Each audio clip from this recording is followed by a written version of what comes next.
Заходим в ванную. А тут кошка кран открыла.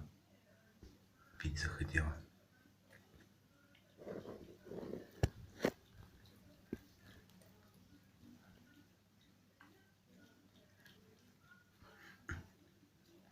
Я думаю, почему так дорого вода обходится?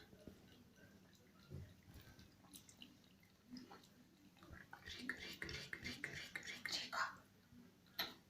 Да, тут сидит, понимаешь. Все.